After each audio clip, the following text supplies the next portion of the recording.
our keynote speaker, a friend of Bob Jones for sure, and you're in for a treat, so come on up, Ms. Lambert. Thank you also for hosting us here and for Bob Jones High School, so thank you so much. Oh, our pleasure, our pleasure.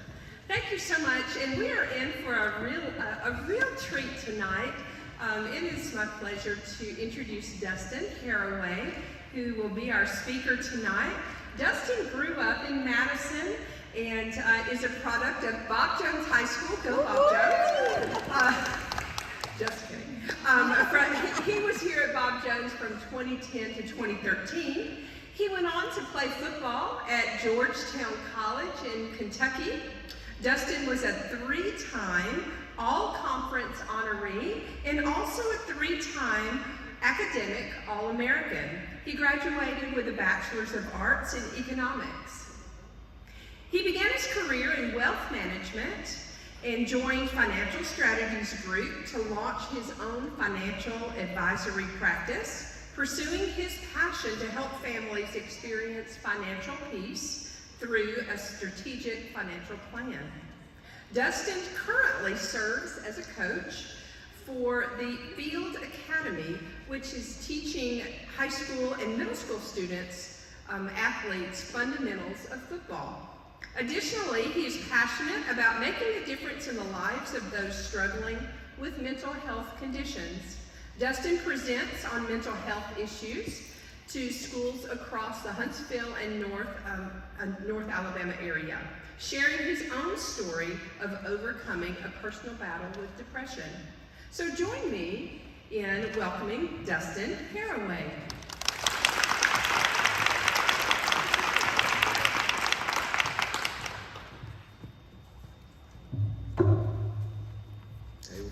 Good evening, everybody. It truly is a pleasure to be with you.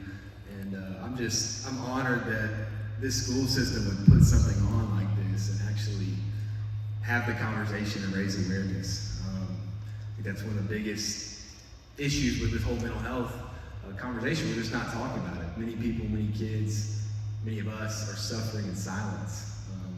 They don't feel like they have a support system. It's a battle. We're in a huge battle right now. Some of the stats are heartbreaking. 1 in 5 Americans are dealing with mental illness. That's 62 million people.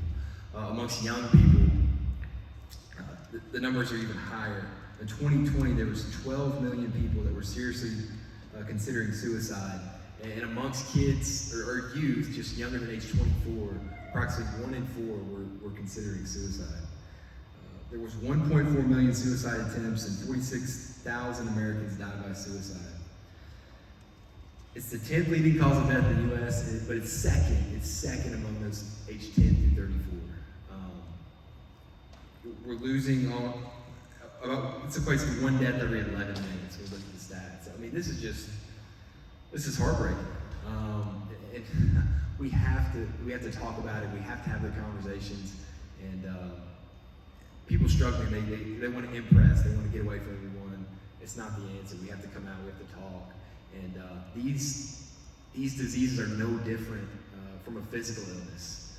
We talk about cancer, diabetes, all these things all the time. But we talk about depression, anxiety, schizophrenia, all these things. There are chemical changes going on in the brain, chemical imbalances. We look at things like norepinephrine, serotonin, dopamine. These things are depleted, and that's what leads to the feelings of hopelessness, lack of energy, can't sleep, all these things that people go through when they struggle with these conditions. So I'm here to share a message of hope. I struggle with depression.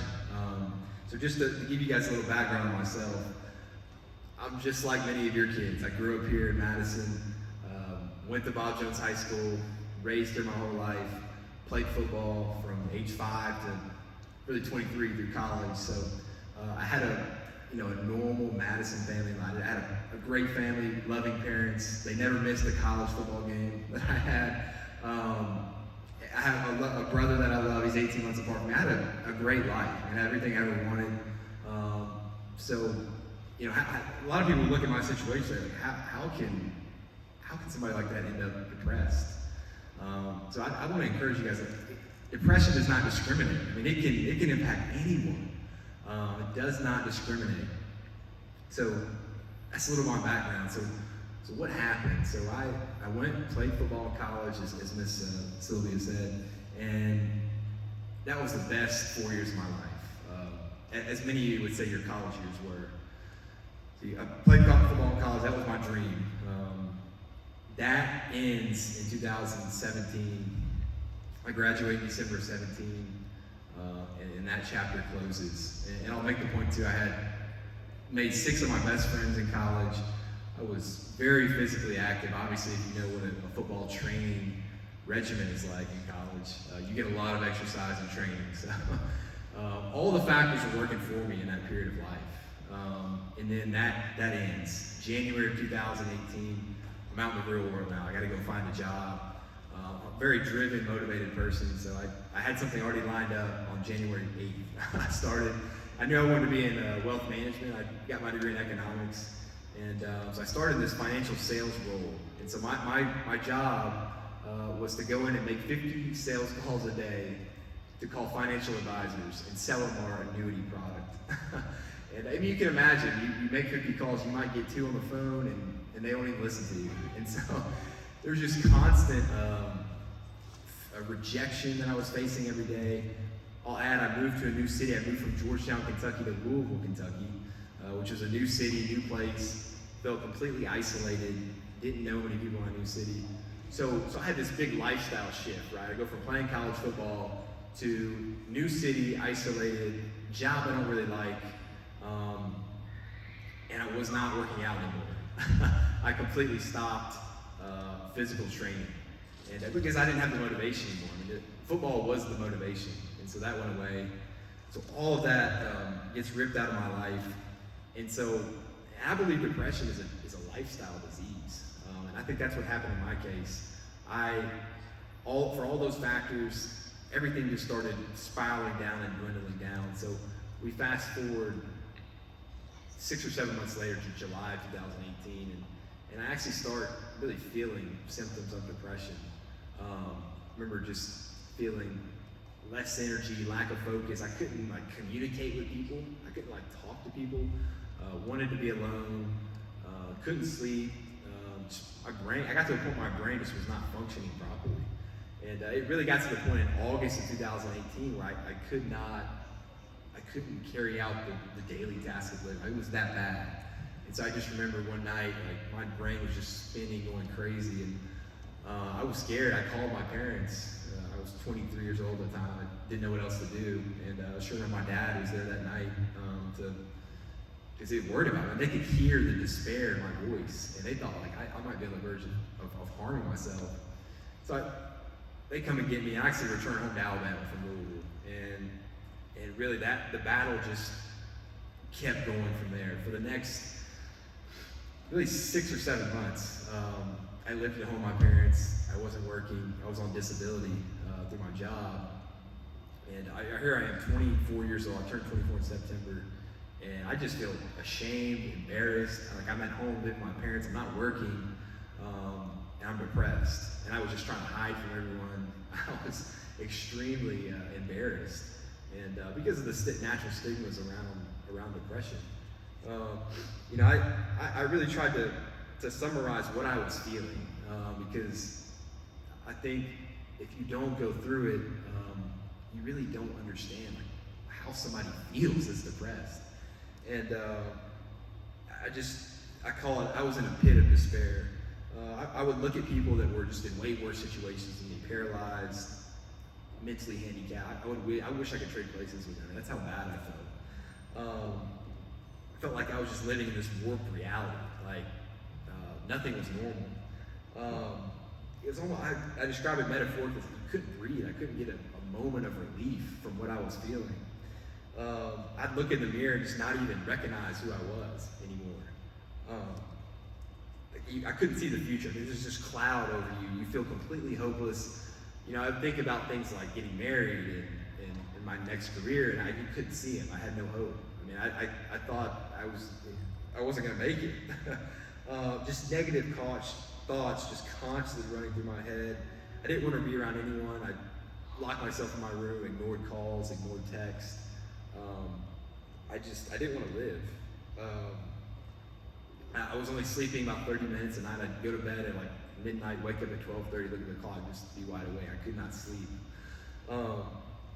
So obviously I need to go to the doctor. I need to go seek treatment. So I struggle in and out of different psychiatrists, psychologists. I saw probably 3 or 4 psychologists and psychiatrists, and none of them worked. I mean, I didn't connect with any of them. None of them did any good for me. And so just struggling in and out, different medications, just throwing me on different medications, Lexapro, all this different stuff. And really, I think some of that stuff made because I had suicidal thoughts, like real feelings of wanting to die, real feelings of killing myself in my head. And I didn't want to think these things. I mean, when you're dealing with it, you don't want to think these things, but they run through your brain. I mean, they run through your mind, and they're real feelings. The pain is so bad, you don't want to live anymore.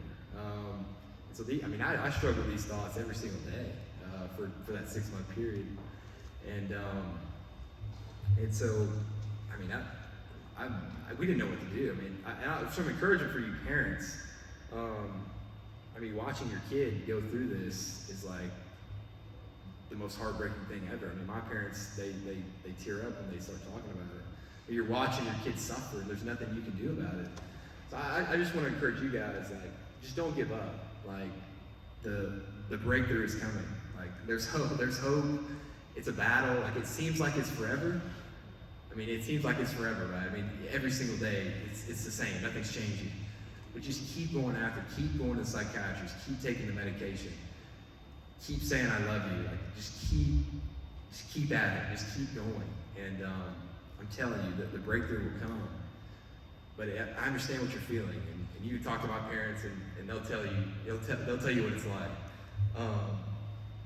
So I finally found a psychiatrist that I actually connected with, and that got me on medication. And this was November 2018, and I thought it wasn't working. Things were the same, and he's like, no, just keep with it. Just keep taking the medication and stick with it. And I remember it was like God sent an angel. One of my best friends from college actually got a job with the FBI here, and so he actually moved in with us because he just needed a place temporarily. And so, like, I had one of my best friends every single day, like, encourage me to go out, work out, do stuff, and things started to change from there. So, fast forward to really January of 2019. I don't know, I just finally saw a light. It's the kind of moment I was waiting. I was like praying to God, like, if I could just get a glimpse of hope, that's all I need to break through and make it. And so finally, I started feeling a little bit better. Went from just suicide, pit of despair, couldn't see the next day. Actually, I got a glimpse of hope, and from there, I just ran with that. From January, February, I got better. I'm working out. I'm back to the active lifestyle. And in a second, I'll talk about the 5 pillars I believe you should stick to, and that will really sustain you and kind of get you on a new lifestyle. So remember, I said that depression is a disease of lifestyle, I believe. So finally, things started changing. I started getting better, and come March of 2019, I started thinking about like what I want to do with my life, like what's the next chapter, and I knew I wanted to have real purpose, and financial planning was my passion, and so I found a job. I got connected with there's a guy named Taylor Edge, and Taylor, he's an amazing human being. He walked me through this entire journey. I was meeting with him all the time, and he connected me with my boss now, who I work with on financial planning. But and I got a great job, and so I just launched into that, and I had real purpose again, and I was working out. So I took up powerlifting. I just had a meet this last weekend, so that gives me focus in my exercise and training. And so just from there, I don't know, things got better. I continued to stay on medication, really for the next year and a half or so, and working with my psychiatrist as a process of weaning down off of that once you actually get better. So I want to talk about the 5 pillars, but you know, I just want you guys to know that like there's hope, and I'm sharing it with you right now. Like there's more stories of people getting through and making it on the other side, and than there are ones that end in suicide. I mean, those are just heartbreaking and tragic. But people really don't want to die if they could get help.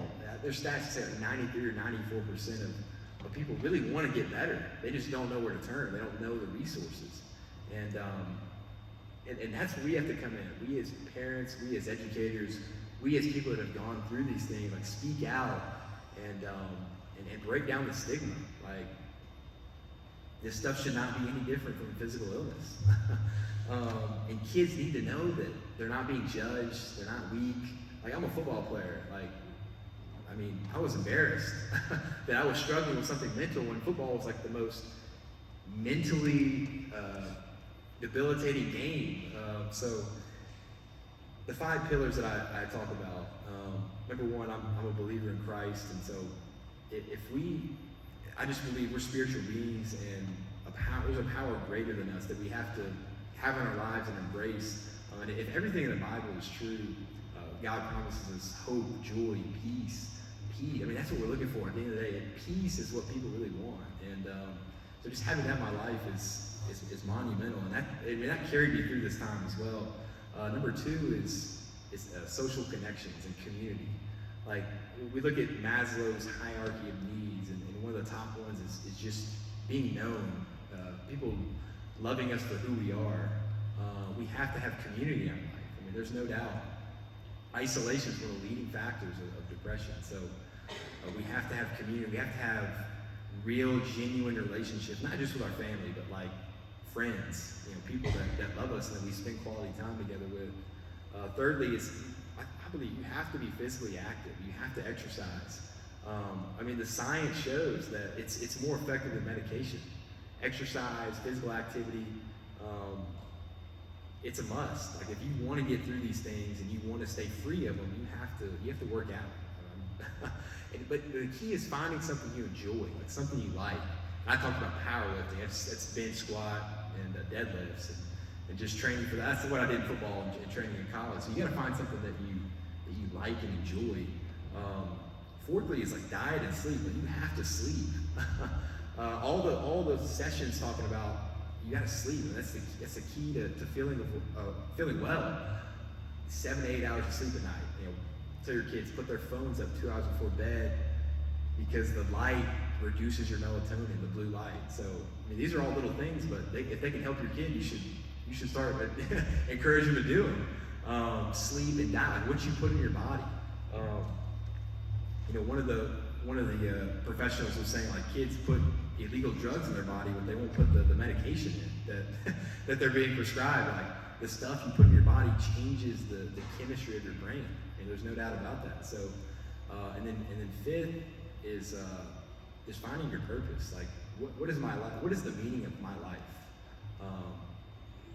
If you can answer that question, and stats show like 82% of people really don't know why they were put on earth, what their purpose is. When you can answer that question, like it gives your life a whole new meaning. Maslow's hierarchy of needs says the highest need is self-actualization, like reaching one's full potential. I'm doing what God put me on earth to do. So to review, just those 5 things, if we can live a lifestyle that goes after those 5 things, you're gonna get through your depression and anxiety. I'm talking about depression. That's what I went through. But there's many mental health conditions. But I believe those are the pillars that you should stick to. And personally, I find myself straying away from any of those. I don't feel as well. I mean, I feel the symptoms coming back on, but I can better deal with it now that I understand. So, yeah, I mean, the main thing is I just want to spread a message of hope. Like we can get through these things, and they're not unbeatable. And one more thing, we have to have the conversation. We have to create an environment where kids feel safe. They can go talk to someone, break down the stigmas, have the conversations, and it's a battle. I mean, we know it's a battle, and we have to fight back. We have to fight back. So again, it's been a pleasure. It's been an honor. I appreciate you guys listening to my story. I hope it can encourage you, and hopefully they can share my contact. I mean, I'm an open book. If your kid wants to have a conversation, if you want to have a conversation, please reach out to me. I would be more than willing to share more, or answer questions or whatnot. So thank you guys again.